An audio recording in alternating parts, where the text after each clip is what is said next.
Vous écoutez le débrief issu de l'épisode S706 du podcast Faut pas pousser les ISO, diffusé le jeudi 26 octobre 2023.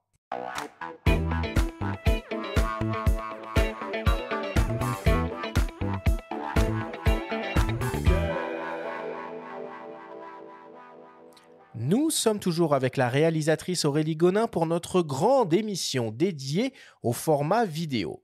C'est le moment du débrief qui vous est présenté cette semaine par ipln.fr, le spécialiste photo et vidéo.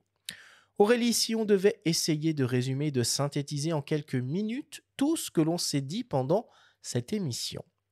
Ma première question est la suivante. Pourquoi est-ce qu'il y a autant de choix dans les formats vidéo ? Alors, il y a différents choix, déjà parce que c'est des choses qui évoluent continuellement pour progresser dans le meilleur rapport qualité d'image et poids de fichier, donc pour progresser toujours là-dedans.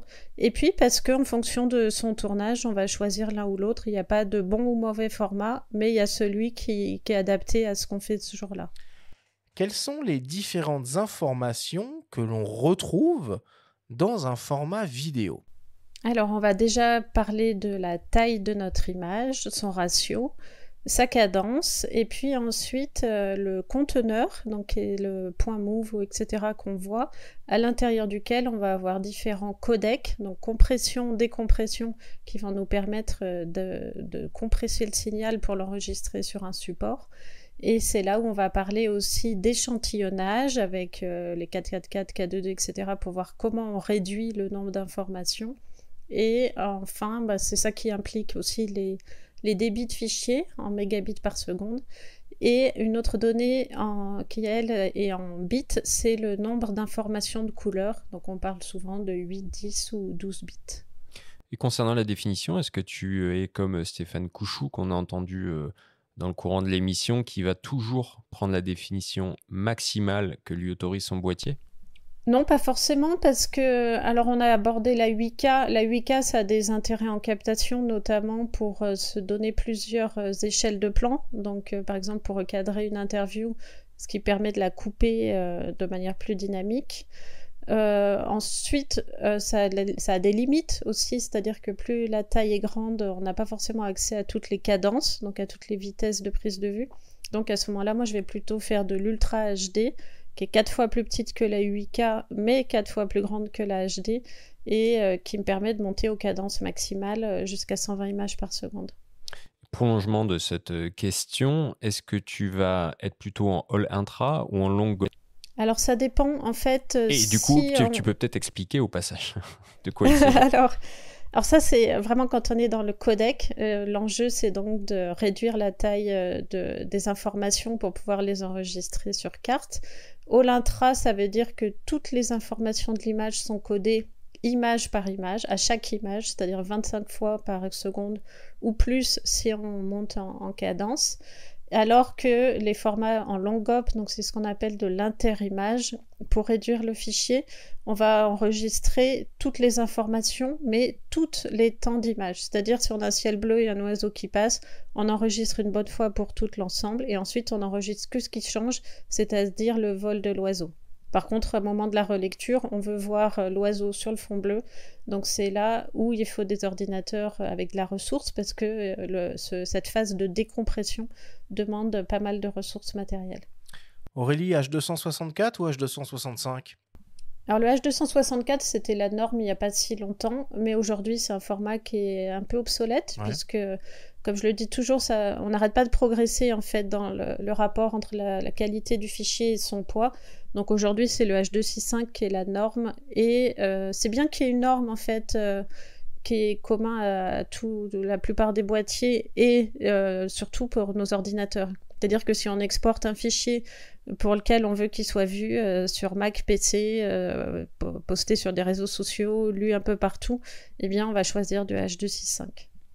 Parlons un peu de cadence d'acquisition. Maintenant, 24, 25, 30p ou plus, et pourquoi faire ? Alors le 24 historiquement c'est le format du cinéma, le 25 c'est la télé en Europe où notre courant est de 50 Hz. Et le 30, c'est le format Amérique du Nord, Asie, où leur courant est essentiellement à 60 Hz. En fait, c'est comme ça qu'ont été faites ces différentes cadences. Et aujourd'hui, en fait, ça va dépendre de quelle est la finalité de notre vidéo, où elle sera diffusée. Si on veut la diffuser au cinéma, comme pour le Nikon Film Festival, on va privilégier du 24. Si on fait un projet pour une télé européenne, on va faire du 25. Et si on fait un projet qui est uniquement pour Internet, pourquoi pas faire du 30 dans la mesure où nos caméras sont fabriquées au Japon et nos ordinateurs et Internet aux États-Unis. Est-ce qu'il vaut pas mieux faire du 50 ou du 60 quitte à rebasculer derrière en 25 et en 30? Si, bien sûr. C'est-à-dire que là, les cadences dont je parle, c'est les cadences de diffusion. Mais à la captation, si on peut monter au-dessus, évidemment, il faut le faire. Puisque ça, déjà, on aura une meilleure fluidité quand même de notre image. Et puis, si on veut faire des ralentis, on en aura la possibilité. Et maintenant que nos caméras montent en cadence en enregistrant le son, il n'y a plus d'inconvénient à tourner dans ces hautes cadences, puisque on n'a pas de choix à faire. Alors qu'il n'y a pas si longtemps, et même avec des caméras beaucoup plus chères que celles dont on parle, il fallait faire le choix.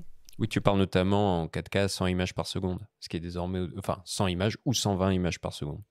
Voilà, qui permet de faire des ralentis 4 fois. Donc, par exemple, sur du sport, on perçoit vraiment le détail de ce qui se passe, un envol d'un oiseau dans l'animalier. Enfin, monter en cadence a beaucoup d'intérêt, oui. Aurélie, est-ce que le RAW en vidéo, c'est quelque chose de raisonnable?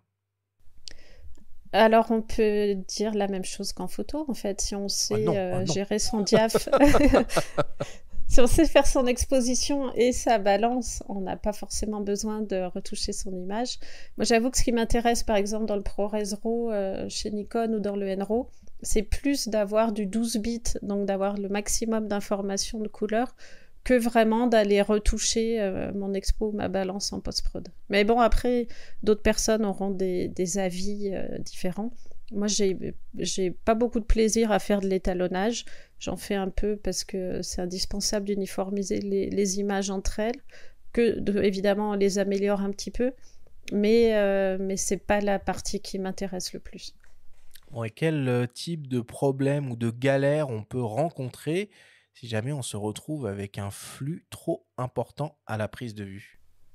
Alors, si on choisit des formats avec des débits très importants, on parle depuis tout à l'heure là, du ProRes qui monte à 3000 mégabits par seconde, évidemment, il faut avoir les cartes qui permettent d'enregistrer ces débits, donc les CF Express les plus puissantes qui gèrent des débits pareils, sinon les cartes chauffent.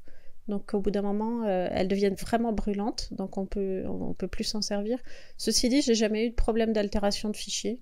C'est-à-dire que même si on a des warnings de cartes qui chauffent, j'ai jamais eu de fichiers qui n'étaient pas enregistrés.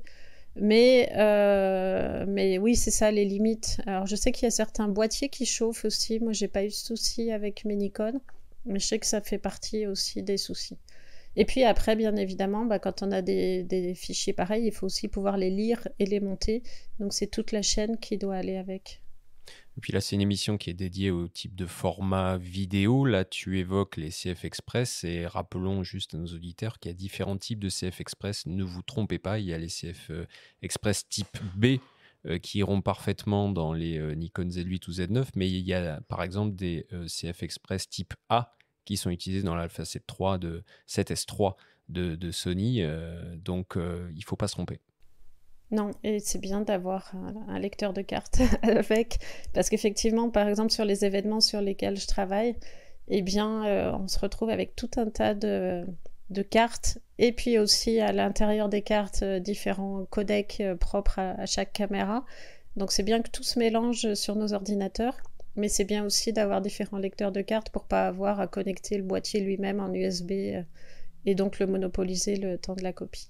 On va en parler de ces choses-là prochainement. Et enfin, Aurélie, pour terminer, est-ce que les proxys sont la solution pour fluidifier la post-production? Alors les proxys, on l'a dit tout à l'heure, c'est des versions allégées de nos fichiers qui nous permettent de faciliter le montage si on a un ordinateur qui rame un petit peu. Moi personnellement, j'en fais pas forcément l'usage. Par exemple, dans Premiere Pro, on peut réduire la définition de nos moniteurs. C'est-à-dire qu'au lieu d'afficher tous les pixels, on en affiche un quart ou un huitième en lecture.